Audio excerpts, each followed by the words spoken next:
Hello my dear students. So respiration in plants में last lecture में हम लोगों ने क्रैब्स साइकिल के बारे में पढ़ा और आज हम पढ़ने वाले हैं एक बहुत ही इंटरेस्टिंग मैकेनिज्म के बारे में, that is ETS, electron transport system.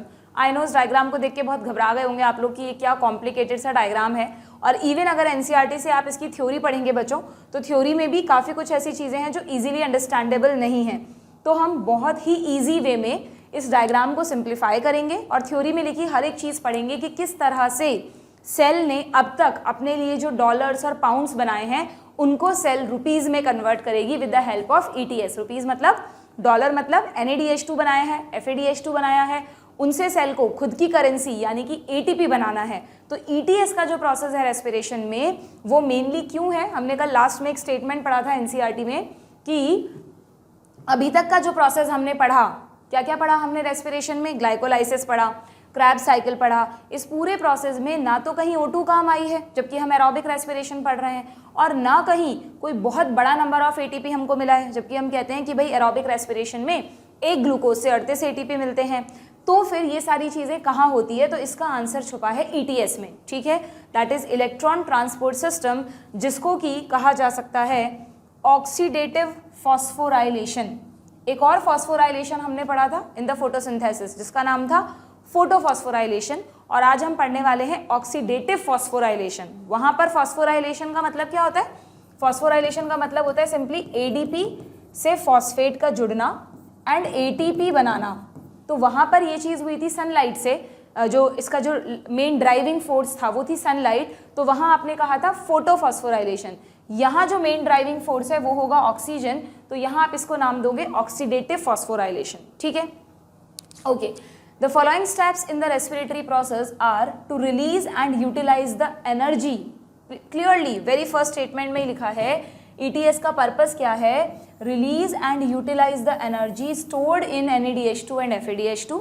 This is accomplished when they are oxidized through the ETS. मैंने आपको शुरू में भी कहा था बच्चों कि अगर आपको रेडॉक्स की अच्छी नॉलेज है, ऑक्सीडेशन रिडक्शन के बारे में उनके सिर्फ बेसिक पता है, तो आपको ये चैप्टर समझने में बिल्कुल दिक्कत नहीं आएगी। देखो अभी तक हमने क्या पढ़ा कि ग्लाइकोलाइसिस और क्रैब साइकिल में जहाँ जहाँ पर NADH2 का फॉर्मेशन हुआ था वो स्टेप थे जहाँ पर हाइड्रोजन का रिमूवल हुआ था, तभी तो NAD ने NADH2 को पकड़ा, मतलब उसको हाइड्रोजन को पकड़ा, और जहाँ जहाँ हाइड्रोजन का रिमूवल हुआ है वहाँ अलॉन्ग विद इलेक्ट्रॉन्स भी रिमूव हुए हैं, एंड लॉस ऑफ इलेक्ट्रॉन को आप क्या कहते हैं, ऑक्सीडेशन। तो NADH2 जब बना था तो वो एक ऑक्सीडेशन प्रोसेस था।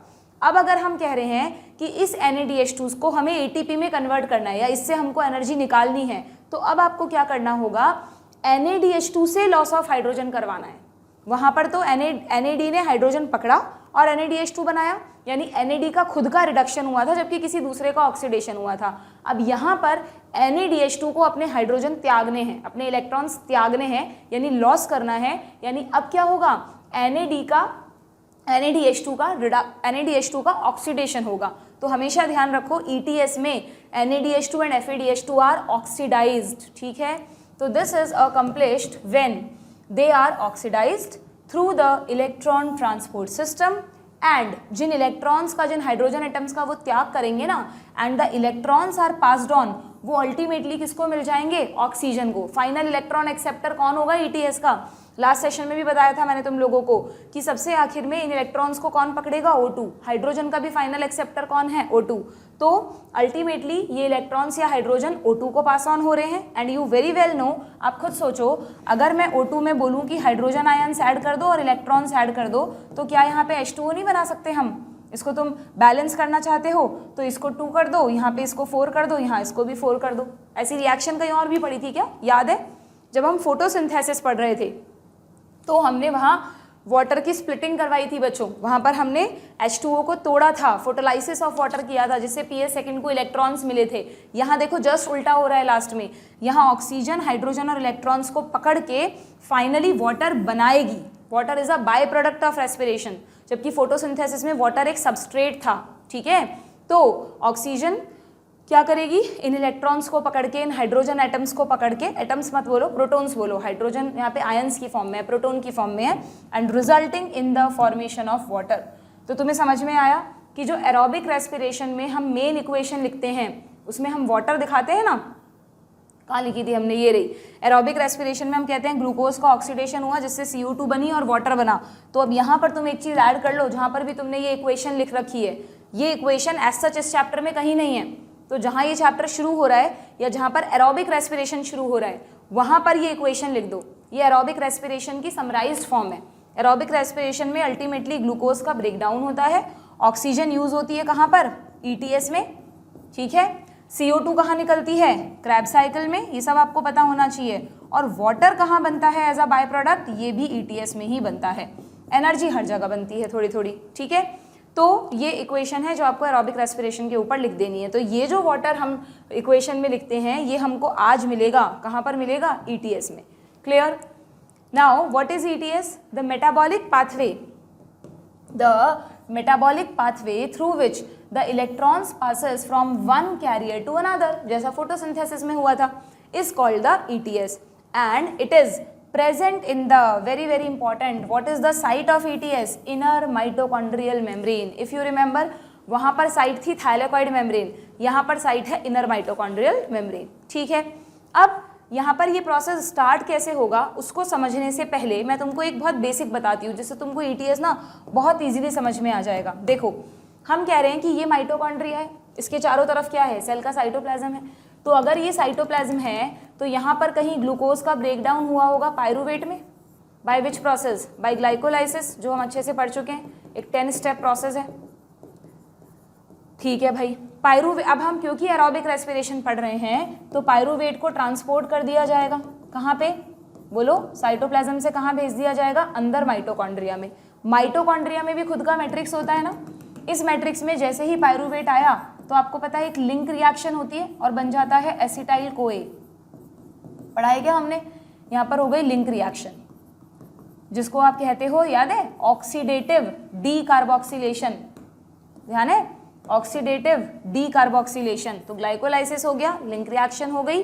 अब कौन सा एंजाइम था, याद है किसी को, PDC या PDH, बताओ।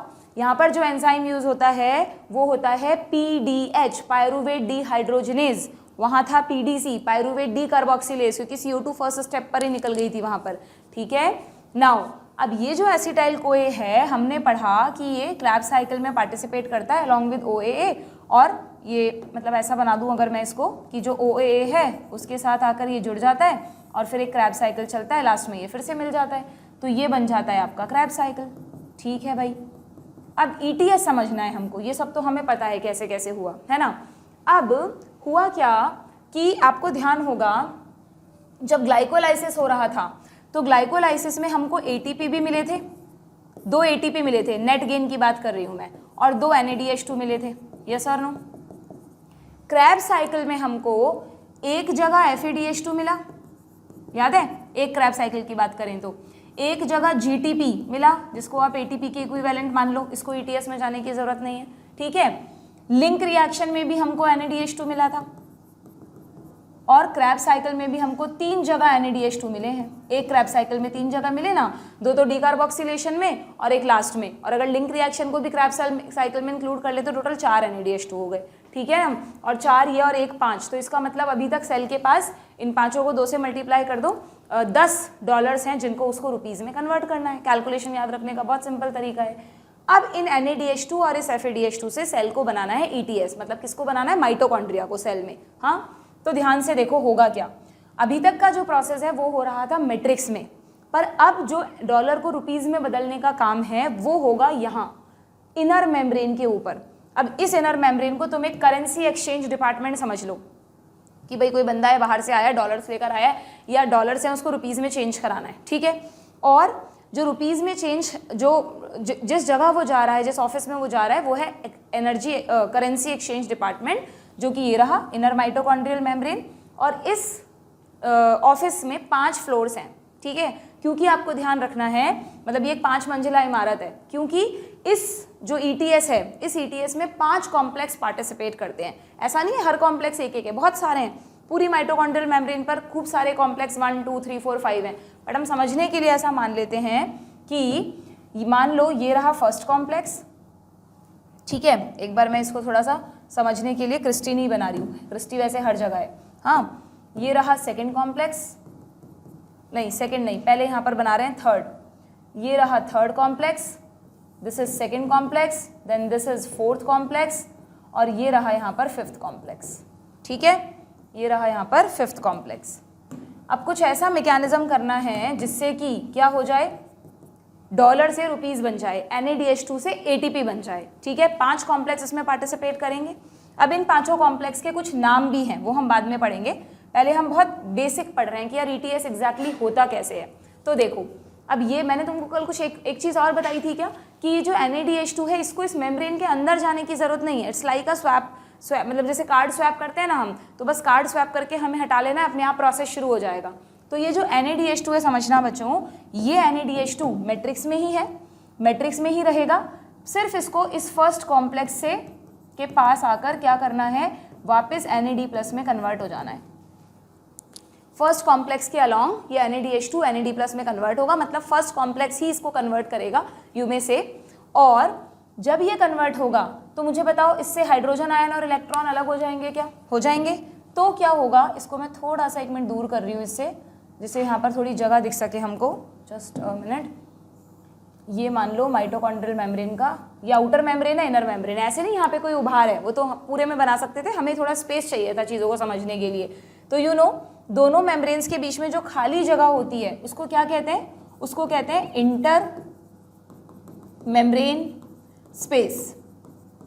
ठीक है, तो जैसे ही NaDH2 की स्वैपिंग होगी इस फर्स्ट कॉम्प्लेक्स पर, तो NAD+ बनेगा, और जो हाइड्रोजन आयन और इलेक्ट्रॉन अलग हुए ना, तो हमेशा ध्यान रखना, जो हाइड्रोजन आयन्स हैं वो तो चले जाएंगे इस इंटर मेम्ब्रेन स्पेस में, माइटोकॉन्ड्रिया के बाहर नहीं जा रहे हैं, सिर्फ इंटर मेम्ब्रेन स्पेस में आ गए।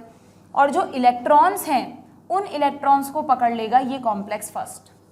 ठीक है, और ये कॉम्प्लेक्स फर्स्ट शुरू कर देगा एक इलेक्ट्रॉन ट्रांसपोर्ट चेन, एक फ्लोर से दूसरे, दूसरे से तीसरे, ऐसे करके इलेक्ट्रॉन अलग अलग कॉम्प्लेक्सेस में जाएंगे according to the redox potential. Same जैसा आपने फोटोसिंथेसिस में पढ़ा था। अगर फोटोसिंथेसिस अच्छे से सेशन अटेंड किया था तो ये बहुत ईजिली समझ में आ जाएगा। ठीक है, तो अब क्या होगा, अब ये जो इलेक्ट्रॉन्स हैं, ये इलेक्ट्रॉन्स क्या करेंगे बताओ, ये इलेक्ट्रॉन्स जाएंगे नेक्स्ट कॉम्प्लेक्स के पास। इलेक्ट्रॉन ट्रांसपोर्ट सिस्टम का तो यही मतलब होता है। याद दिलाऊं क्या, कैसे पढ़ा था हमने, याद है, ये थाइलेकॉइड की मेम्ब्रेन है, थाइलेकॉइड बनाया था हमने। ये थाइलेकॉइड की मेम्ब्रेन को थोड़ा जूम करके बना दो, ये रही, ये पूरी मेम्ब्रेन है। इस मेम्ब्रेन पर ये अलग अलग कॉम्प्लेक्सेस हैं, हमने पढ़ा था ना, पहले PS सेकेंड होता है, लास्ट में PS1 होता है, बीच में साइटोक्रोम्स होते हैं, याद है। और अंदर खाली जगह होती थी ल्यूमेन, और चारों तरफ होता था स्ट्रोमा। तो अगर तुम्हें याद है तो वहाँ पर हाइड्रोजन आयंस कैसे इकट्ठे हो रहे थे, वहाँ पर इकट्ठे हो रहे थे खाली जगह में, यानी ल्यूमेन में, यानी अंदर की तरफ। यहाँ खाली जगह कहाँ है, बाहर की तरफ है, मेम्ब्रेन के बाहर खाली जगह है और अंदर पूरा मैट्रिक्स भरा हुआ है। तो हमेशा ध्यान रखो, हाइड्रोजन आयन खाली जगह की तरफ जाएंगे, भाई जहाँ जगह खाली है वहीं तो जाएंगे। ठीक है, तो यहाँ हाइड्रोजन आयन जाएंगे मेम्ब्रेन के बाहर की तरफ, क्योंकि खाली जगह बाहर की तरफ है, तो हाइड्रोजन आयन तो वहाँ इकट्ठे हो गए। और इलेक्ट्रॉन जैसे यहाँ पर एक से दूसरे में कूद कूद के जाते थे, है ना, यहाँ पे प्लास्टोक्विनोन काम आता था, PC काम आता था, वैसे ही यहाँ पर भी इलेक्ट्रॉन्स जाएंगे। ठीक है, लेकिन इलेक्ट्रॉन्स को एक फ्लोर से दूसरे फ्लोर पे ले जाने के लिए कुछ कैरियर्स भी चाहिए। जो जैसे होता है ना कि अगर एक फ्लोर पे किसी ने कुछ फाइल वर्क कंप्लीट कर दिया तो वो पियोन को बुलाएगा, भाई सेकंड फ्लोर पे ले जाओ अब तुम इस फाइल को, तो वो कैरियर भी चाहिए यहाँ पर। तो यहाँ पर वो जो पियोन या कैरियर है वो हम पढ़ेंगे, होता है यूबिक्विनॉन। एक कैरियर होता है यूबिक्विनॉन। ठीक है, तो यूबिक्विनॉन फर्स्ट से इलेक्ट्रॉन लेता है और फिर किसको दे देता है, थर्ड को। अभी सेकेंड कॉम्प्लेक्स का कोई काम नहीं है। NaDH2 में 4 ही कॉम्प्लेक्स काम आते हैं, first, third, fourth, fifth. First तो है ही है, और थर्ड, फोर्थ, फिफ्थ सीक्वेंस में याद रखो, सेकंड का भी कोई काम नहीं है। ठीक है, अब थर्ड को इलेक्ट्रॉन मिल गए। अब थर्ड को जब इलेक्ट्रॉन्स मिले तो थर्ड ने अपनी जो भी कार्यवाही थी वो पूरी की, फिर इलेक्ट्रॉन्स को भेज दिया फोर्थ पर। तो अगेन थर्ड फ्लोर से फोर्थ फ्लोर पर ले जाने के लिए फिर एक पियोन चाहिए। अब की बार जो पियोन है वो UQ नहीं है, अब की बार जो पियोन है वो होता है साइटोक्रोम C। पढ़ेंगे हम अभी, वो एक साइटोक्रोम होता है, दैट इज साइटोक्रोम C। ठीक है, ये इलेक्ट्रॉन्स को फोर्थ पर ले गया। अब सुनना क्या होता है, जैसे ही इलेक्ट्रॉन फोर्थ फ्लोर पे पहुंचते हैं, यहाँ पर ऑक्सीजन वेट कर रही है इलेक्ट्रॉन्स का। तो जैसे ही इलेक्ट्रॉन फोर्थ को दिया जाता है, फोर्थ कॉम्प्लेक्स इलेक्ट्रॉन को फिफ्थ पे नहीं भेजता, फोर्थ कॉम्प्लेक्स इलेक्ट्रॉन को फाइनल इलेक्ट्रॉन एक्सेप्टर को दे देता है, दैट इज ऑक्सीजन। तो अगर ये इधर मैट्रिक्स बनाया है मैंने, तो मान लो यहाँ अंदर ऑक्सीजन आई हुई है, तो ऑक्सीजन क्या करती है, इन इलेक्ट्रॉन्स को पकड़ती है। ये जो इलेक्ट्रॉन्स आ रहे हैं ना, ये इलेक्ट्रॉन्स अब इधर ऑक्सीजन के पास आ गए, ठीक है।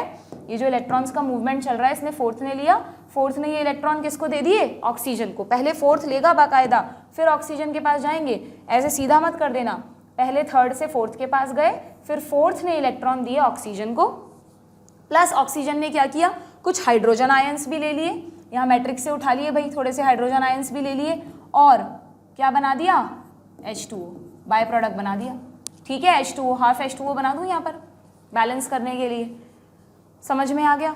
जैसे ही ये H2O बना, या यूं कह लो जैसे ही ऑक्सीजन ने इलेक्ट्रॉन्स एक्सेप्ट किए, तो ये जो फिफ्थ कॉम्प्लेक्स है, ये मेन जगह है जहां से रुपीस बन के निकलेंगे। ये जो फिफ्थ कॉम्प्लेक्स है बच्चों, ये एक्चुअली में पता है कौन है, ये फिफ्थ कॉम्प्लेक्स है, पहचान गए, F0 F1 पार्टिकल। ये है F0 F1 particle, this is complex fifth. Complex fifth खुद F0 F1 होता है। ध्यान है, थाइलेकॉइड पे भी था, थाइलेकॉइड पे हमने F0 F1 बनाया था, CF0 CF1 बनाया था, तो वैसा ही माइटोकॉन्ड्रिया पर भी है, वही सेम बात।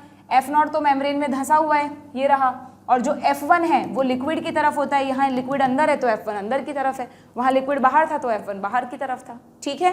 तो बच्चे रटते रहते हैं कि किस में अंदर है किस में बाहर है। हमेशा याद रखो कि जब प्रोटॉन्स जा रहे हैं तो हमेशा खाली जगह की तरफ जाएंगे, और जब ATP बनाना है उसके लिए जो F1 है वो हमेशा लिक्विड की तरफ होगा, ठीक है।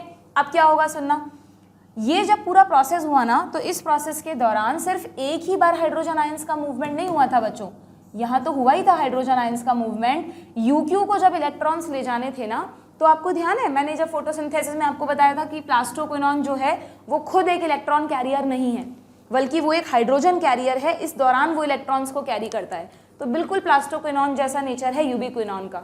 वो खुद इलेक्ट्रॉन नहीं उठा सकता, बल्कि वो इलेक्ट्रॉन उठाने के लिए मैट्रिक्स से क्या उठाता है, कुछ हाइड्रोजन आयंस उठाता है, और उन हाइड्रोजन आयंस को कहाँ डाल देता है, इस इंटरमेम्ब्रेन स्पेस में डाल देता है। अभी हम डिटेल में पढ़ेंगे कैसे, अभी तुम ये समझ लो, UQ ने इलेक्ट्रॉन कैरी करने के दौरान हाइड्रोजन्स को और ट्रांसपोर्ट किया, फिर दोबारा कॉम्प्लेक्स थर्ड पर आए, इस पर आए, फिर फोर्थ के दौरान भी दोबारा कुछ हाइड्रोजन आयंस का अंदर ट्रांसपोर्ट हुआ। तो बार बार कुछ ऐसे स्टेप्स हो रहे हैं कि यहाँ पर हाई कॉन्सेंट्रेशन ग्रेडियंट क्रिएट हो रहा है क्या, कहाँ पर, यहाँ पर कहाँ पर बताओ, एट इंटर मेम्ब्रेन स्पेस पर, इसमें, और कहाँ से आ रहे हैं, मैट्रिक्स से आ रहे हैं ये हाइड्रोजन आयंस। तो मैट्रिक्स में लो हो रहा है क्या, तो क्या एक इलेक्ट्रोकेमिकल ग्रेडियंट क्रिएट नहीं हो गया, यहाँ पर तो हाई, सॉरी ऐसे बनाएंगे ना इसको हम, ऐसा इलेक्ट्रॉन ग्रेडियंट, यहाँ पर तो पॉजिटिव है और यहाँ पर नेगेटिव है, कम है। तो हाइड्रोजन ग्रेडियंट क्रिएट होने की वजह से, जैसे यहाँ पर हुआ था, याद है, हाइड्रोजन ग्रेडियंट क्रिएट हुआ था यहाँ पर भी इस तरह से, यहाँ तो ज़्यादा हो गए थे ल्यूमेन में और बाहर नेगेटिव में चले गए थे। तो जैसे ही हाइड्रोजन ग्रेडियंट क्रिएट होता है, ATP चैनल्स खुल जाते हैं, तो यहाँ पर भी ये खुल जाएंगे, और हाइड्रोजन आयंस वापस क्या करेंगे, अपनी जगह पर जाने लगेंगे, यानी इस स्पेस से वापस मैट्रिक्स में आने लगेंगे। और जब भी हाइड्रोजन आयंस का मूवमेंट होता है, तो हमने पढ़ा था उसके अलॉन्ग ADP से ATP बनता है, तो बिल्कुल वही प्रोसेस यहाँ होगा। जब वापस ये मैट्रिक्स की तरफ आएंगे, तो मैट्रिक्स में जो ADP पड़ा है वो ADP क्या बना देगा, ATP बना देगा। ADP फॉस्फेट से जुड़कर क्या बना देगा, ये बहुत हमने सिर्फ समझने के लिए बनाया ये वाला डायग्राम है ना, इसको जूम करके बड़ा बड़ा अभी हम NCERT से पढ़ेंगे, क्लियर।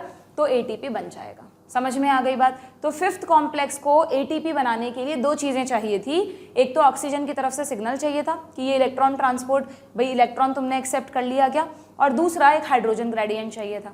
तो हाइड्रोजन प्रोटॉन ग्रेडियंट चाहिए था, तो प्रोटॉन ग्रेडियंट क्रिएट हो ही गया। ETS से जब इलेक्ट्रॉन्स फाइनल एक्सेप्ट हुए तो ये खुल गया, हाइड्रोजन आयन का जब केमी ऑस्मोसिस हुआ तो उसके अलॉन्ग ATP का फॉर्मेशन हो गया। ये है आपका एक्चुअल में ETS। तो ETS की आधी से ज़्यादा बातें तो आपको समझ में आ गई कि ETS जो है वो 5 कॉम्प्लेक्सेस का बना है, जिसमें से फिफ्थ कॉम्प्लेक्स खुद F0 F1 पार्टिकल है, जिसको आप ऑक्सीसोम भी कहते हो। माइटोकॉन्ड्रिया में आप ऑक्सीसोम पढ़ा था ना हमने, माइटोकॉन्ड्रिया के स्ट्रक्चर में एलिमेंट्री पार्टिकल्स F0 F1, ये खुद कॉम्प्लेक्स फिफ्थ ही है, जिसको कि आप ATP सिंथेज भी कह सकते हो, ठीक है क्या, जिसको कि आप ATP सिंथेज भी कह सकते हो, क्लियर। और जब इससे हाइड्रोजन प्रोटॉन्स का ऑस्मोसिस होगा तो बट ऑब्वियस यहाँ पर ATP का फॉर्मेशन हो जाएगा, ठीक है, क्लियर हो गया ये आप लोगों को। अब हमें यहाँ पर ETS में इन कॉम्प्लेक्सेस के नाम समझने हैं, 5 कॉम्प्लेक्सेस के। कि ये जो 5 कॉम्प्लेक्स है उनमें से 5th कॉम्प्लेक्स तो हमने देख ही लिया, first second third fourth complexes कौन कौन से हैं और कहाँ कहाँ हाइड्रोजन या इलेक्ट्रॉन्स का ट्रांसपोर्ट हो रहा है वो समझना है। अच्छा एक चीज़ और, ये सेकंड का रोल नहीं बताया मैंने। जैसे आपने पढ़ा कि NaDH2 जो है उसका ट्रांसफर मैंने क्या कहा, कैसे कैसे होगा, पहले फर्स्ट कॉम्प्लेक्स में, फर्स्ट से सीधा third, then fourth and then 5th के अलॉन्ग ATP बनेगा। तो FADH2 कौन से फ्लोर से एंटर करता है बच्चों, FADH2 फर्स्ट की जगह सेकंड फ्लोर से एंटर करता है, इसका फर्स्ट फ्लोर से कोई लेना देना नहीं है। NaDH2 का सेकंड फ्लोर से कोई लेना देना नहीं है, ठीक है। सेकंड के बाद बिल्कुल सेम वही, इसको भी थर्ड पे जाना है, फोर्थ पे जाना है, 5th पे जाना है, मतलब खुद नहीं जाना, वही सेम कहानी कि जो FADH2 है वो क्या हो जाएगा यहाँ पे अंदर की तरफ, यहाँ जगह नहीं है इसलिए बता रही हूँ, अंदर की तरफ यही मैट्रिक्स में स्वैप हो जाएगा, ठीक है। जैसे अगर ये मान लो सेकंड कॉम्प्लेक्स है और यहाँ पर मैट्रिक्स है तो FADH2 क्या होगा, यहाँ पर स्वैप हो जाएगा। जब FADH2 स्वैप होगा किसमें, FAD में बदलेगा तो वही हाइड्रोजन आयंस को अंदर भेज देगा, इलेक्ट्रॉन्स इसको देगा और सेकंड से थर्ड फोर्थ 5th मतलब वही थर्ड फोर्थ और ऑक्सीजन पर इलेक्ट्रॉन ट्रांसपोर्ट हो जाएगा, 5th खुल जाएगा और उसके अलॉन्ग ATP बन जाएगा। मतलब बिल्कुल प्रोसेस सेम है, बस कॉम्प्लेक्स का पार्टिसिपेशन अलग अलग है। NaDH2 में कौन से कॉम्प्लेक्स पार्टिसिपेट करते हैं, फर्स्ट थर्ड फोर्थ 5th, और FADH2 के लिए सेकंड के बाद थर्ड फोर्थ 5th, ठीक है।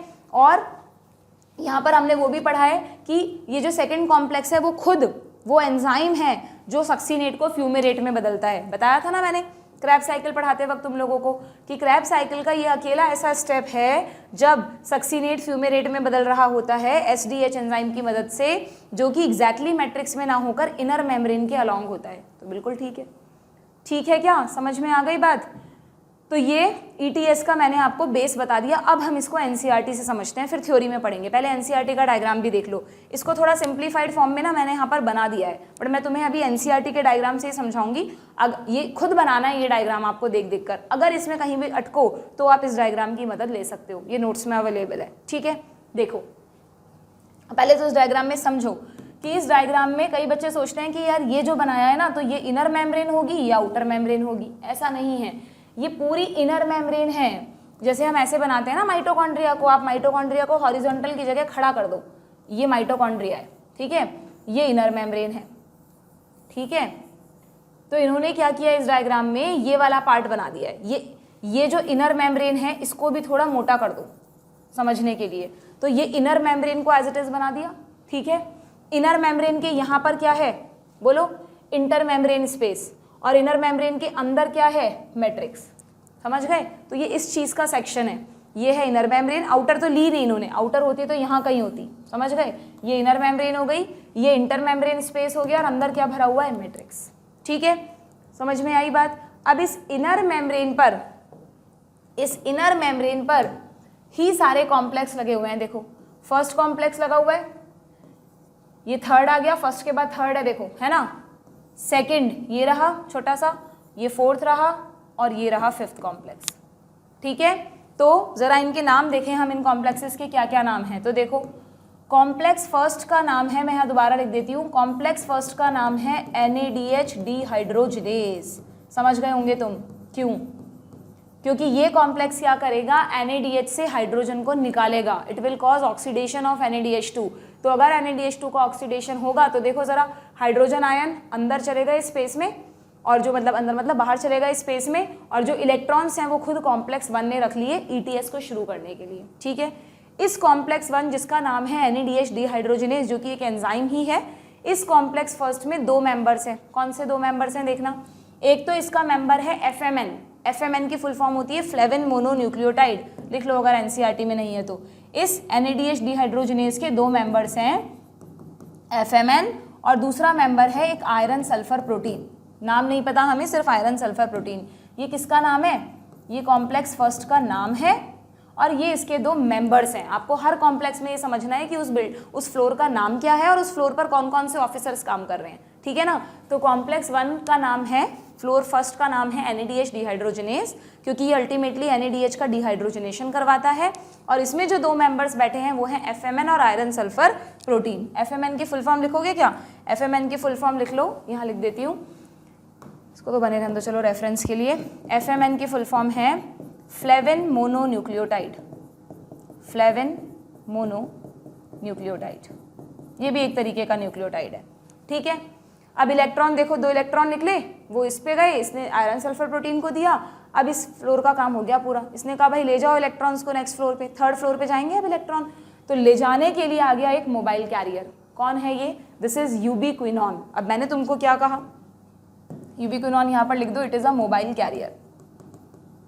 मोबाइल मतलब चलता फिरता कैरियर, ये अपनी जगह डिस्प्लेस कर सकता है, एक जगह से चल के दूसरी जगह जा सकता है। ठीक है, तो यूक्यू ने क्या किया, इलेक्ट्रॉन लिए, पर क्योंकि यूक्यू खुद एक इलेक्ट्रॉन कैरियर नहीं है, इसके पास ना आयरन है ना कॉपर है, तो ये क्या करेगा, मैट्रिक्स से हाइड्रोजन आयन उठाएगा। देखो UqH2 में बदल गया, ये रिड्यूस हो गया खुद। तो आपकी एनसीईआरटी में पढ़ना, आप लिखा हुआ है एनसीईआरटी में, दिस बिकम यूबिक्विनॉल।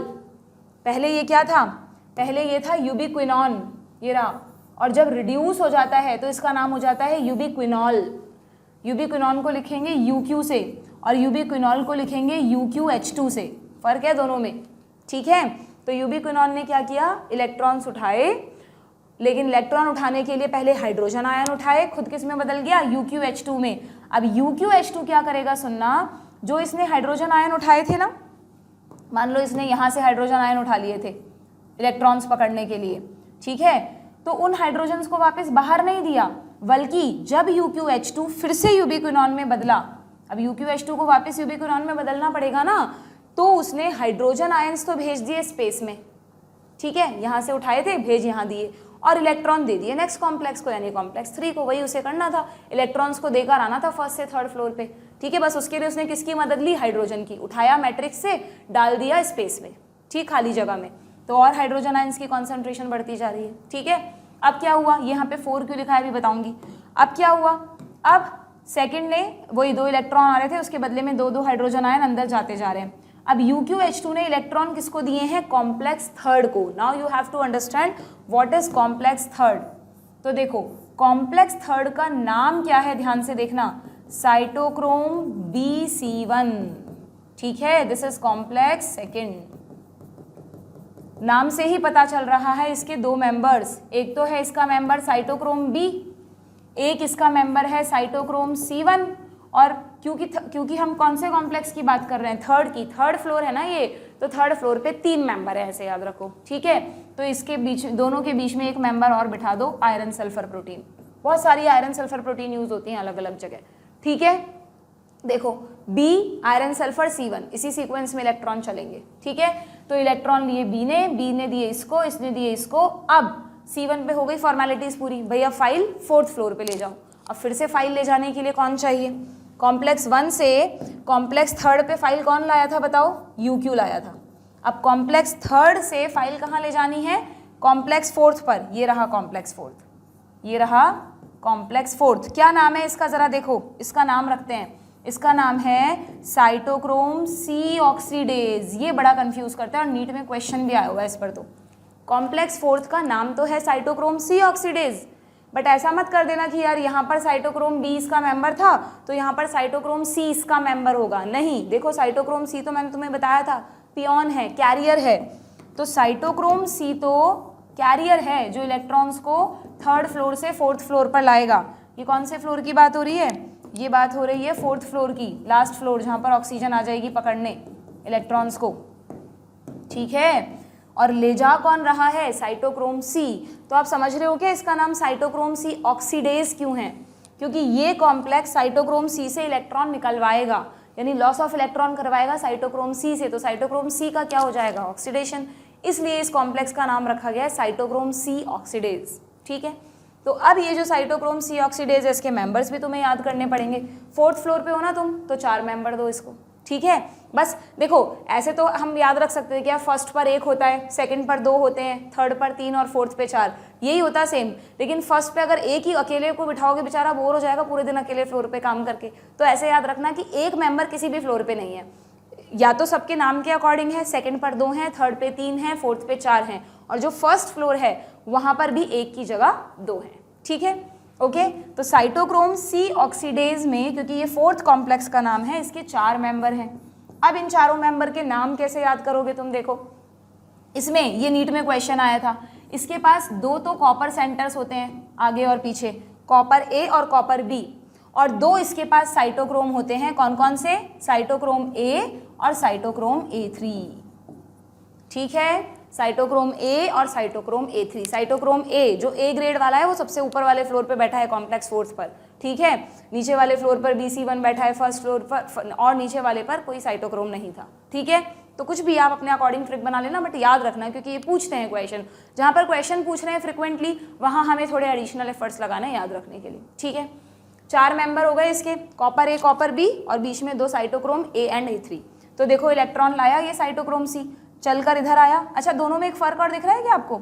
यूबिक्विनॉन तो मेम्ब्रेन के अंदर ही चल रहा है, पर साइटोक्रोम C मेम्ब्रेन के आउटर साइड पे चल रहा है। ये भी लिखा हुआ है एनसीईआरटी में। दोनों की पोजीशन देखो, हाईलाइट करो, कहाँ है ये वाला पॉइंट, कि ये रहा यूबिक्विनॉन, वेयर इट इज, ये रहा यूबिक्विनॉन, इसको हम हाईलाइट कर लेते हैं। Ubiquinone located within the inner membrane, inner membrane के अंदर धंसा हुआ है, लेकिन cytochrome C is a small protein attached to the outer surface of the inner membrane. हम ये भी नहीं कह रहे कि वो आउटर में पड़ा हुआ है, वो इनर मेम्ब्रेन पे ही चिपका हुआ है, बट उसकी आउटर सरफेस पर चिपका हुआ है, जबकि ये इनर मेम्ब्रेन के विद इन है। छोटे छोटे पॉइंट्स हैं याद रखने वाले, ठीक है। And act as a mobile carrier, वो भी एक मोबाइल कैरियर है, ये भी एक मोबाइल कैरियर है, ठीक है। क्लियर? किसके बीच का है वो आपको याद हो ही गया होगा। नाउ अब क्या करें? अब इसने क्या किया, साइटोक्रोम C ने इलेक्ट्रॉन उठाए थे, लाया, फिर अभी साइटोक्रोम को, जैसे यूबिक्विनॉन को तो क्या करना पड़ा था, हाइड्रोजन का ट्रांसपोर्ट करना पड़ा था, प्रोटॉन्स का, बट ये साइटोक्रोम C तो आपको पता है जितनी भी साइटोक्रोम्स हैं वो आयरन कंटेनिंग होते हैं। जिसके पास आयरन है वो तो खुद ही एक इलेक्ट्रॉन कैरियर है, मैंने फोटोसिंथेसिस में बताया था, रिवर्स ऑक्सीडेशन Fe+2 और Fe+3। तो इसको तो जरूरत नहीं है ना हाइड्रोजन आयंस के ट्रांसपोर्ट की, तो यहाँ नहीं बनाया हमने हाइड्रोजन आयंस, ठीक है। अब क्या हुआ, इसने इलेक्ट्रॉन दे दिए 4th को, इसका ऑक्सीडेशन हो गया। 4th में पहले A लेगा, मतलब कॉपर A लेगा, फिर साइटोक्रोम A लेगा, एरो देखो, फिर साइटोक्रोम A3 लेगा, फिर कॉपर B लेगा, ठीक है। और फाइनली जब इलेक्ट्रॉन्स का इस तरह का ट्रांसपोर्ट होगा तो अब इलेक्ट्रॉन 5th पे मत भेज देना तुम, अब 5th को इलेक्ट्रॉन नहीं चाहिए, 5th तो ATP channel gate, ATP synthase है। 4th क्या करेगा, इन इलेक्ट्रॉन्स को फाइनली दे देगा, इसमें थोड़ा दिखाया नहीं है, आप बना दो, फाइनली दे देगा ऑक्सीजन को। अब यहाँ पर ऑक्सीजन वेट कर रही है 4th के साइड में कि फटाफट इलेक्ट्रॉन आए और मैं वाटर को एज अ बाय प्रोडक्ट बनाऊं और इसको सिग्नल मिले। तो ऑक्सीजन क्या करेगी, इलेक्ट्रॉन ले लेगी, यानी ETS रुक गया, चेन कंप्लीट हो गई। मैट्रिक्स से कुछ हाइड्रोजन आयन उठाएगी, इस तरफ है ना ये मैट्रिक्स की तरफ, यहाँ होती तो यहाँ से उठाती और H2O बना देगी, ठीक है। तो जैसे ही H2O as a by product बना, इस रिएक्शन को मैंने यहाँ पर अच्छे से लिख दिया है, जैसे ही H2O as a by product बना, इसको हम थोड़ा और प्रॉपर्ली लिख लेते हैं, 1 मिनट। क्या हो रहा है यहाँ पर देखो, ये जो लिखा है इन्होंने, ये है half O2 plus 2 hydrogen ions plus 2 electron भी ले रही है, ये वही वाले इलेक्ट्रॉन जो घूमते फिरते आ रहे थे, ठीक है। और इसने क्या करा है, इसने बना दिया है वाटर, ठीक है। और जब ये जो 4th कॉम्प्लेक्स में जब ये सब चल रहा है ना ETS, तो देखो उसके दौरान भी इन्होंने दिखाया है कि किसी एक जगह पर हाइड्रोजन का ट्रांसपोर्ट होता है, ठीक है। क्योंकि अल्टीमेटली यहाँ पर क्या करना है, इलेक्ट्रॉन ट्रांसफर के साथ साथ यहाँ प्रोटॉन ग्रेडियंट भी तो क्रिएट करना है। तो तुम देखो हर बार हाइड्रोजन खाली स्पेस में फेंके गए थे, तो खाली स्पेस में हाइड्रोजन की कॉन्सेंट्रेशन हाई हो गई है, प्लस प्लस का साइन लगाया है, electrochemical gradient, this is high proton concentration, जैसे क्लोरोप्लास्ट में पढ़ा था हमने। और मैट्रिक्स में लिक्विड वाले साइड में माइनस का साइन लगाया है, लो रह गई है प्रोटोन कॉन्सेंट्रेशन। तो केमी ऑस्मोसिस होगा क्या, कौन करवाएगा, अब करवाएगा कॉम्प्लेक्स 5th, ये है, this one is complex 5th, यहीं लिख दूं, यहाँ लिख देती हूँ, दिस इज कॉम्प्लेक्स 5th, ठीक है। What is the name of complex 5th, इस सीरीज को पूरा कर लेते हैं। दिस इज कॉम्प्लेक्स 5th, जो कि एक्चुअली में खुद ऑक्सीसोम है, जिसको आप F0 F1 पार्टिकल भी कहते हो, जिसको आप ATP सिंथेज भी कहते हो, ठीक है। यू नो इसके 2 मेंबर होते हैं, F0 और F1।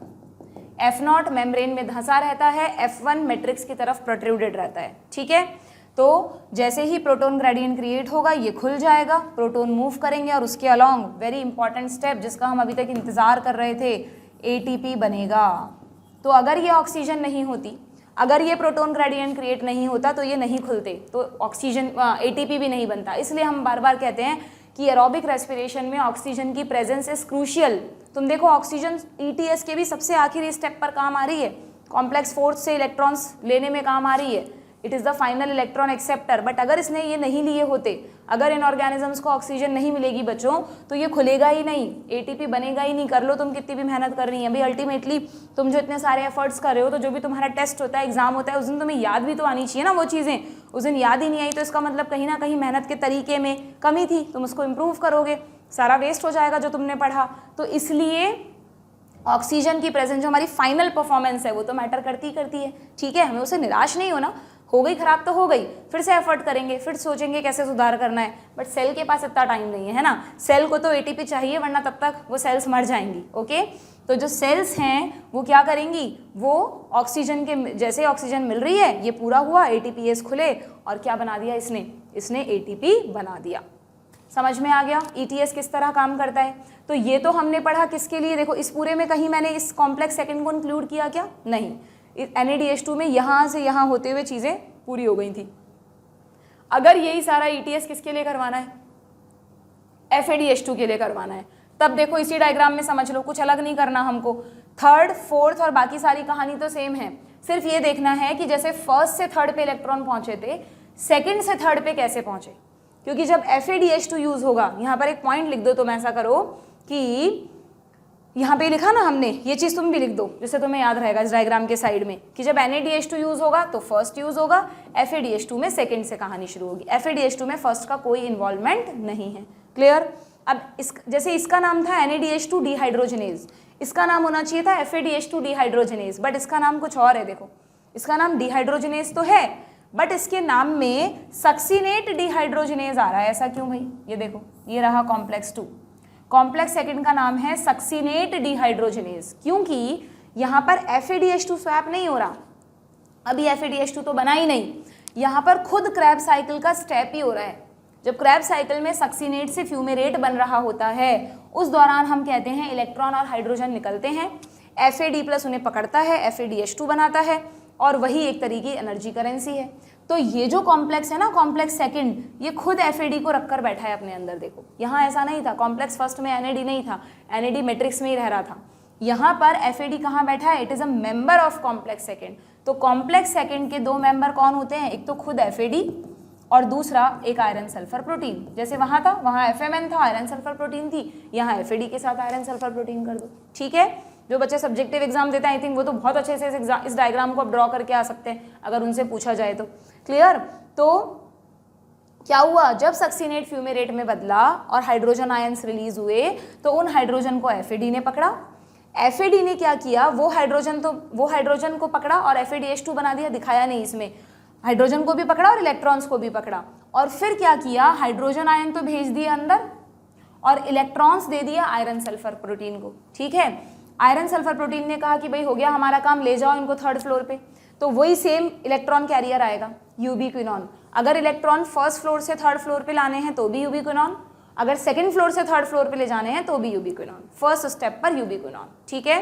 तो यूबिक्विनॉन वही सेम मैट्रिक्स से हाइड्रोजन आयन उठाएगा, खुद UQH2 में बदल जाएगा, फिर जब दोबारा से UQH2 UQ में बदलेगा तो हाइड्रोजन आयन तो अंदर और इलेक्ट्रॉन्स कॉम्प्लेक्स थर्ड को। इसीलिए यहाँ 4 हाइड्रोजन आयन दिखाएं कि यहाँ से आएगा तो 2 ले लो, यहाँ से आएगा तो अल्टीमेटली यहाँ पे आपको 4 दिखा दिया, ठीक है। क्लियर। बाकी ये नंबर से आपको बहुत ज़्यादा कंफ्यूज नहीं होना, इतनी डिटेल नहीं पूछते, ठीक है।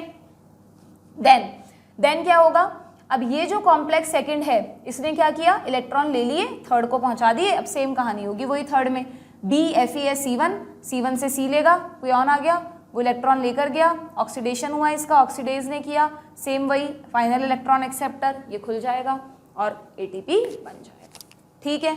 आ गया क्या ETS समझ में तुम लोगों को। तो देखो अब अगर समझ में आ गया तो थ्योरी भी समझ में आ जाएगी। क्या लिखा है, यहाँ लिखा है इलेक्ट्रॉन्स फ्रॉम NADH2 या NADH कुछ भी कह लो, produced in the mitochondrial matrix during citric acid cycle are oxidized by, पहले कॉम्प्लेक्स का नाम आ गया है NADH2 डिहाइड्रोजनेज, ठीक है। Electrons are transferred to mobile carrier ubiquinone, ubiquinone also receive, देखो इसने साथ साथ में बताया है कि यूबिक्विनॉन फर्स्ट से भी लेता है और ubiquinone also receive reducing equivalents, reducing equivalents का मतलब वही प्रोटॉन्स, इलेक्ट्रॉन्स, ठीक है, via FADH2 which is complex second. FADH2 से इलेक्ट्रॉन किसके थ्रू लेता है? कॉम्प्लेक्स सेकेंड, जिसका नाम है सक्सिनेट डिहाइड्रोजिनेज, SDH एंजाइम, वही वाला, ठीक है, दैट इज जनरेटेड। ये FADH2 कब जनरेट हुए उन्होंने बताया है, ये जनरेट हुए थे जब सक्सिनेट का ऑक्सीडेशन हो रहा था, यानी सक्सिनेट फ्यूमेरेट में बदल रहा था, ठीक है, क्लियर। नाउ दोनों ही स्टेप से कहीं से भी यूबिक्विनॉन को इलेक्ट्रॉन मिले, यूबिक्विनॉन इलेक्ट्रॉन लेकर रिड्यूस हो जाएगा, किस में बदल जाएगा? यूबिक्विनॉल में, फिर से ऑक्सीडाइज हो जाएगा, यानी अब वो फिर उन हाइड्रोजन आयंस को, इलेक्ट्रॉन्स को छोड़ देगा, तो खुद तो वापस यूबिक्विनॉन में बदल जाएगा, ठीक है, और इलेक्ट्रॉन्स को किसे दे देगा? साइटोक्रोम C को दे देगा, ठीक है। लेकिन नहीं, साइटोक्रोम C को सीधा नहीं देगा, यूबिक्विनॉन तो किसको देगा? कॉम्प्लेक्स थर्ड को देगा। कॉम्प्लेक्स थर्ड का नाम क्या है? Cytochrome BC1। फिर साइटोक्रोम BC1 इलेक्ट्रॉन्स किसको देगा? साइटोक्रोम C को। तो आप समझ गए, यहाँ घुमा फिरा के लिखा है। मैं ऐसा भी तो बोल सकती हूँ ना, transfer of electrons to cytochrome C via complex second. तो इसका मतलब यही है कि पहले फिर गलत बोल दिया मैंने, transfer of electrons to the cytochrome C via complex third. तो मतलब यूबिक्विनॉन ने इलेक्ट्रॉन दिए कॉम्प्लेक्स थर्ड को, थर्ड से गए साइटोक्रोम C पर और C देगा आगे जाकर फोर्थ को, ठीक है, क्लियर। साइटोक्रोम C क्या है भाई? It is a small protein attach to the outer surface of the inner membrane, act as a mobile carrier for transfer of electron. कौन से कॉम्प्लेक्सेस के बीच में? Between third and fourth, fourth और fifth के बीच में तो होना ही नहीं है transfer. What is complex fourth? Complex fourth is called cytochrome C oxidase complex, जिसका मेंबर साइटोक्रोम C नहीं है, जिसका मेंबर कौन है? जिसका मेंबर है cytochrome A, cytochrome A3 and 2 copper centres, ठीक है क्या?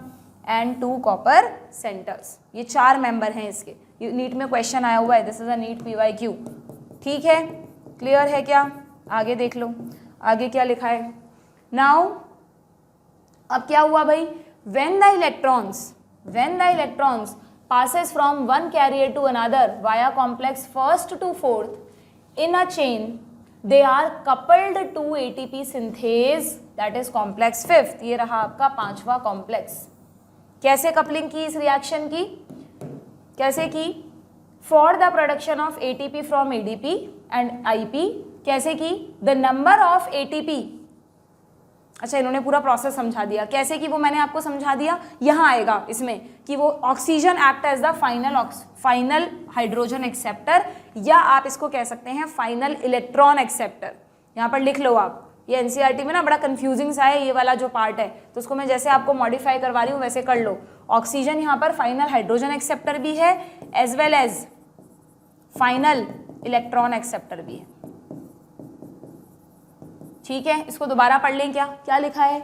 When the electron passes from complex first to fourth in a chain like fashion, they are coupled to ATP synthase for the ATP formation। क्यों? आगे क्या लिखा है? The number of ATP molecule synthesized depends on the nature of electron donor। देखो यहाँ पर ये भी बताया है, इसको भी हाईलाइट करो। मैं तुम्हें हमेशा बोलती हूँ ना कि NaDH2 3 रुपीस के बराबर है, जबकि FADH2 2 रुपीस के बराबर है। क्यों? क्योंकि यहाँ लिखा है देखो कि अगर NaDH का एक मॉलिक्यूल पार्टिसिपेट करता है तब तो 3 ATP बनते हैं, लेकिन अगर FADH2 का एक मॉलिक्यूल पार्टिसिपेट करता है तो 2 ATP बनते हैं, ठीक है। यहाँ पर साइड में शॉर्ट में लिख दो, 1 NaDH2 will produce 3 ATP while 1 FADH2 produce 2 ATP, ठीक है, clear. Although the aerobic process of respiration, हाँ अब आइए सबसे इंपॉर्टेंट लाइन, कि हम ऐसा कहते हैं कि aerobic process of respiration takes place only in the presence of oxygen. Very very important, NEET में क्वेश्चन आया हुआ है। The role of oxygen is limited to the terminal stage of the process. पूरे प्रोसेस में oxygen कहीं काम नहीं आई, सिर्फ आखिरी स्टेप पर काम आई है, बट जो भी तुम पूरे साल तैयारी करते हो उसका अल्टीमेट परफॉर्मेंस तो फाइनल एग्जाम में ही होता है ना, बस वही वाली कहानी है, ठीक है। Yet the presence of oxygen is vital since it drive the whole process। फिर भी मतलब ऑक्सीजन सबसे लास्ट में काम आ रही है, पर फिर भी हम ऐसा कहेंगे कि ऑक्सीजन की प्रेजेंस यहाँ बहुत ज़रूरी है, क्योंकि यही वो है जो पूरे प्रोसेस को ड्राइव कर रही है। By removing hydrogens from the system at last step, सबसे लास्ट स्टेप पर अगर इसने हाइड्रोजन नहीं लिए होते, यहाँ पर अगर इसने हाइड्रोजन ये वाले नहीं लिए होते, इलेक्ट्रॉन्स नहीं पकड़े होते, तो ये खुलता ही नहीं, ठीक है, ATPase खुलता ही नहीं, ATP बनती ही नहीं। Oxygen act as the final electron, final hydrogen acceptor, या दोनों तरह से क्वेश्चन आया हुआ है, या फाइनल इलेक्ट्रॉन एक्सेप्टर, ठीक है। अब यहाँ पे फोटो और उसको कंपेयर किया है कि अगर हम फोटो फॉस्फोराइलेशन में देखें तो वहाँ तो लाइट एनर्जी मेन सोर्स थी जिसकी वजह से पूरा ETS चल रहा था, बट यहाँ पर that is utilise for the production of proton gradient required for phosphorylation. But अगर हम रेस्पिरेशन की बात करें तो रेस्पिरेशन में इस प्रोसेस को कौन चला रहा है, it is the energy of redox, energy of oxidation reduction, जो बार बार ऑक्सीडेशन रिडक्शन का प्रोसेस हो रहा है। कोई सनलाइट थोड़ी ना मिल रही है यहाँ पर कि इलेक्ट्रॉन्स को एक्साइट कर दिया, वो क्लोरोफिल ए से निकले, फिर उनका मूवमेंट शुरू हुआ। यहाँ पर तो पहले NAD ने इलेक्ट्रॉन लिए थे, NADH2 बनाया था, अब यहाँ NADH2 का ऑक्सीडेशन हो गया, उसने इलेक्ट्रॉन दे दिए। तो यहाँ पर इलेक्ट्रॉन्स का सोर्स कौन है, इलेक्ट्रॉन्स को एक्साइट करने का सोर्स कौन है, ऑक्सीडेशन रिडक्शन प्रोसेस, ठीक है। हर एक एक वर्ड पे यहाँ से क्वेश्चन बनता है, okay. Utilise for the same process, it is for this reason that the process is called oxidative phosphorylation. इसीलिए इस प्रोसेस में जो ऑक्सीडेटिव वर्ड आया है ये ऑक्सीजन के रेफरेंस में तो है ही, बट ये रिडॉक्स के रेफरेंस में भी है, डू रिमेंबर, ठीक है। ये जो वर्ड यहाँ हम यूज कर रहे हैं ये ऑक्सीजन के रेफरेंस में भी है और ये रिडॉक्स के रेफरेंस में भी है। डन, समझ में आ गया क्या यहाँ तक आप लोगों को अच्छी तरह से। नाउ अब यहाँ पर आगे क्या लिखा है देखो, you have already studied about the mechanism of membrane linked ATP synthesis in the chemiosmotic hypothesis in the earlier chapter, यानी फोटोसिंथेसिस में हमने पढ़ा था। एज मेंशन्ड अर्लियर, सेम वही अप्लाई कर दो यहाँ पर भी। The energy released during the electron transport system is utilized in synthesizing ATP with the help of ATP synthase। यहाँ भी उसी ATP synthase की ज़रूरत पड़ती है। वहाँ CF0 CF1 था, यहाँ F0 F1 है, ठीक है। दिस कॉम्प्लेक्स, थोड़ा सा ATP synthase के बारे में बताया है कि ये जो कॉम्प्लेक्स है इट कंसिस्ट 2 मेजर कॉम्पोनेंट्स, एक तो F1 है और दूसरा F0 है।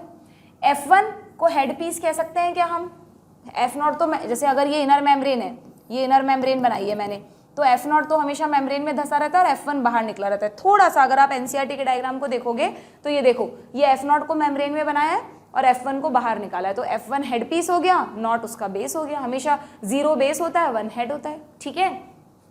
हालांकि इस डायग्राम को यहाँ ETS में देखोगे तो थोड़ा ऐसे बनाया है, F0 को भी मेम्ब्रेन में बना दिया, F1 को भी पूरा मेम्ब्रेन में बना दिया, बट एग्जैक्टली अगर हम देखें तो F0 को हमको मेम्ब्रेन में बनाना चाहिए, F1 को थोड़ा मैट्रिक्स की तरफ निकलता हुआ बनाना चाहिए, ठीक है। तो कहाँ गया, ये रहा, ये इस डायग्राम पर बेस्ड भी क्वेश्चन आया हुआ है, ध्यान रखना, ये पूछ लेंगे तुमसे लेबलिंग। तो ये F0 है, ये F1 है, और ये देखो ये इनर मेम्ब्रेन है खुद, this is the inner mitochondrial membrane. तो बाहर की तरफ इंटर मेम्ब्रेन स्पेस और अंदर की तरफ मैट्रिक्स, ये पूरा मैट्रिक्स है। जब हाइड्रोजन आयन इससे मूवमेंट करेंगे तो ADP और फॉस्फेट में, मतलब इसमें कन्फर्मेशनल चेंज होंगे और ADP और फॉस्फेट ATP बना देंगे। तो यहाँ क्या लिखा है, अच्छा यहाँ पर एक चीज़ करेक्ट करना बच्चों, तुम पुरानी NCERT में ना पहले यहाँ पर थ्योरी में लिखा हुआ था कि 2 या 3 हाइड्रोजन आयन के मूवमेंट पर एक ATP बनता है, बट न्यू NCERT में, न्यू एडिशन में इसको 4 हाइड्रोजन आयंस कर दिया गया है। तो डायग्राम में भी ये चीज़ ध्यान रखना कि कितने हाइड्रोजन आयंस के मूवमेंट पर एक ATP बनेगा। तो 4 हाइड्रोजन आयंस जब जाते हैं तब एक ATP बनता है, ये भी क्वेश्चन पूछा जाता है, ठीक है। तो यहाँ क्या लिखा है देखो कि F1 head piece is a peripheral membrane protein, peripheral इस तरफ है, and contain the site for synthesis of ATP। Exactly ATP कहाँ बन रहा है, F0 पे या F1 पे, F1 पे, ठीक है। छोटी छोटी चीजें हैं, पूछ लेंगे कि ATP सिंथेसिस कहाँ होता है, along the F0, along the F1। तो तुमने तो पढ़ा यार F0 F1 के अलॉन्ग होता है, बट एग्जैक्टली पूछा है तो F1 के अलॉन्ग होता है, क्लियर। तो what is F0? F0 is an integral membrane protein, integral धसी हुई है मेम्ब्रेन में, that forms the channel through which protons cross the inner membrane. ये एग्जैक्टली चैनल है जहां से हाइड्रोजन होता हुआ जाएगा, ठीक है, clear. The passage of protons through the channel is coupled to the catalytic site of the F1। F1 पे catalytic site है जहाँ पर ATP बन रहा है, for, very very important, highlight करो, for each ATP produced 4 hydrogen ions passes through F0 from the intermembrane space to the matrix. अब की बार कहाँ, अभी तक तो मैट्रिक्स से, जब ETS चल रहा था तब तो मैट्रिक्स से बाहर आ रहे थे, अब बाहर से वापस मैट्रिक्स में जाएंगे। ऐसा ही तो फोटोसिंथेसिस में भी हुआ था, ठीक है। Down the electrochemical proton gradient, concentration gradient को फॉलो करेंगे, इसलिए आप इसको केमियोस्मोसिस कह दोगे, ठीक है। तो this is about the ETS। आया मजा पढ़ने में, समझने में? कितना इंटरेस्टिंग मैकेनिज्म है ना, तुम देखकर ही घबरा जाते हो डायग्राम को। लॉजिकली जितनी चीज़ों को तुम अंडरस्टैंड करोगे बच्चों, उतना ही तुमको चीज़ें लॉन्ग टाइम तक ध्यान भी रहेंगी, समझ भी आएंगी, और बायो तुम्हें इंटरेस्टिंग भी लगेगा। बिल्कुल बायो रटने वाला सब्जेक्ट नहीं है। अगर तुम्हें ऐसा लगता था यार ETS को तो रट लो, तो बिल्कुल गलत है। अब मुझे नहीं लगता कहीं से भी इसको रटने की ज़रूरत पड़ेगी। एक बार फिर से समराइज कर देती हूँ। ETS एक ऐसा प्रोसेस है जिसके थ्रू सेल को अभी तक जो डॉलर मिले, जो पाउंड्स मिले, उनको सेल, डॉलर यानी NaDH2, पाउंड मतलब FaDH2, मैं तो ऐसे समझाती हूँ, तुम कुछ और भी बना सकते हो, जो करेंसी तुम्हें पसंद है, ठीक है। उसको सेल को रुपीज़, खुद की एनर्जी करेंसी यानी ATP में बदलना है। इस ETS की लोकेशन है इनर माइटोकॉन्ड्रियल मेम्ब्रेन। इस ETS में 5 कॉम्प्लेक्स इन्वॉल्व है, जिसमें से 5th कॉम्प्लेक्स खुद F0 F1 पार्टिकल यानी ऑक्सीसोम है।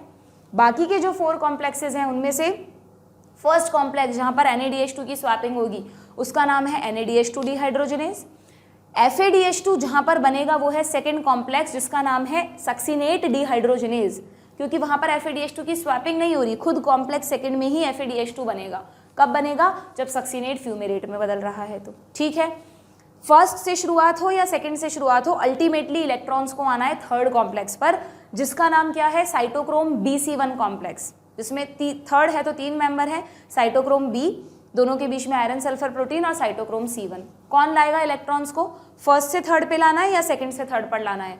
पियोन कौन है, कैरियर कौन है? यूबिक्विनॉन, ठीक है। एक ऊपर अलग से नोट लिख देना, मोबाइल कैरियर्स, ठीक है, ऐसे ऐसे करके लिख देना, मैं यहाँ पर लिख देती हूँ, एक पॉइंट लिख देना। ETS जहाँ पर तुमने एक्सप्लेन करा है तुम्हारी NCERT में कि ETS के दौरान जो मोबाइल कैरियर्स हैं इलेक्ट्रॉन के, जो चल फिर के इलेक्ट्रॉन को ले जाते हैं, यानी जिनको हमने पियोन्स कहा है, वो कौन कौन है? वो है यूबिक्विनॉन और दूसरा है साइटोक्रोम C। यूबिक्विनॉन इलेक्ट्रॉन्स को कहाँ से कहाँ ले जाता है? फर्स्ट या सेकंड से थर्ड पर, और C कहाँ से कहाँ ले जाता है? थर्ड से फोर्थ पर। फोर्थ से फिफ्थ पर तो जाना ही नहीं है इलेक्ट्रॉन्स को, फिर तो फाइनल इलेक्ट्रॉन एक्सेप्टर आ जाएगा, ठीक है। तो क्या हुआ कि हम रिवाइज कर रहे थे ना, तो चाहे फर्स्ट से आए चाहे सेकंड से आए, इलेक्ट्रॉन को यूबिक्विनॉन ले गया थर्ड पर, थर्ड ने इलेक्ट्रॉन ले लिए, ठीक है, उसके तीनों मेंबर हमने देख लिए। अब थर्ड को इलेक्ट्रॉन भेजने हैं फोर्थ पर, फोर्थ पर इलेक्ट्रॉन ले जाने के लिए जो नेक्स्ट कैरियर है वो है साइटोक्रोम C। तो फोर्थ कॉम्प्लेक्स का नाम है साइटोक्रोम C ऑक्सीडेज, जो साइटोक्रोम C से लॉस ऑफ इलेक्ट्रॉन करवाएगा। फोर्थ के 4 मेंबर हैं, 2 copper centre, copper A copper B, और बीच में 2 साइटोक्रोम A और A3, ठीक है। तो copper A, cytochrome A, cytochrome A3 और कॉपर B तक इलेक्ट्रॉन जाएंगे। कॉपर B से इलेक्ट्रॉन को कौन किडनैप कर लेगा? ऑक्सीजन एक्सेप्ट कर लेगा, फाइनल इलेक्ट्रॉन एक्सेप्टर, साथ में it is also final hydrogen acceptor, ठीक है। बना देगा as a by product water को, वाटर भी मिल गया भाई, अच्छा है, हीट बन रही है सेल में, तो साथ में पानी भी बन गया थोड़ा सा, रेस्पिरेशन का बाय प्रोडक्ट है। और इन सब के दौरान हाइड्रोजन ग्रेडियंट जो क्रिएट हुआ था, प्लस ये जो इसने फाइनल इलेक्ट्रॉन एक्सेप्टर की तरह काम किया ऑक्सीजन ने, इनसे सिग्नल मिल जाएगा F0 F1 को, यानी कॉम्प्लेक्स फिफ्थ को। जैसे ही ये खुलेगा, प्रोटॉन्स का केमियोस्मोसिस होगा, हाई कॉन्सेंट्रेशन से लो की तरफ, यानी अभी तक वो खाली स्पेस की तरफ धकेले जा रहे थे, अब स्पेस से वापस मैट्रिक्स में जाएंगे, और इस दौरान एवरी 4 प्रोटॉन के मूवमेंट पर एक ATP सेल को मिलेगा। तो अगर हम एक NaDH2 से देखें तो 4-4 हाइड्रोजन आयंस का 3 बार ट्रांसफर होता है, तो 3 ATP बनते हैं। और अगर हम FaDH2 से देखें तो 4-4 हाइड्रोजन आयंस का 2 बार ट्रांसफर होता है, तो वहाँ पर हमको 2 ATP मिलते हैं। तो ये जो लाइन है ये भी एज इट इज NCERT में जो है आ सकती है कि number of ATP molecule synthesise depends on the nature of the electron donor, कि ये इलेक्ट्रॉन डोनर कौन है, NaDH2 है या FaDH2 है। These are the actually electron donors for ETS, यानी इनका होता है ऑक्सीडेशन, ठीक है। हो गया लर्न, सिंपल सा प्रोसेस है, एक बार फिर पढ़ लेना, डायग्राम खुद बना लेना। तो यहाँ आपका रेस्पिरेशन का पूरा जो मैकेनिज्म है glycolysis, link reaction, Krebs cycle, ETS, वो हमारा हो गया है कंप्लीट। नेक्स्ट लेक्चर में, नेक्स्ट सेशन में हम लोग एक बैलेंस शीट बनाएंगे बच्चों। नेक्स्ट जो टॉपिक है आपका रेस्पिरेटरी बैलेंस शीट, और देखेंगे कि क्या सच में एक ग्लूकोज से 38 ATP बन गए क्या, जो भी अलग अलग डॉलर और पाउंड्स मिले थे उनसे टोटल कितने ATP बने, ठीक है, कोई उसमें फर्क आया क्या। एक बैलेंस शीट टाइप छोटी सी एक एक्सरसाइज यहाँ पे दे रखी है, वो पढ़ेंगे। एंड साथ में कुछ और कॉन्सेप्ट्स भी हैं यहाँ पर इंपॉर्टेंट, एक दो एम्फीबॉलिक पाथवे वगैरह इंटरेस्टिंग है, that will study in the next session. ठीक है, गुड बाय।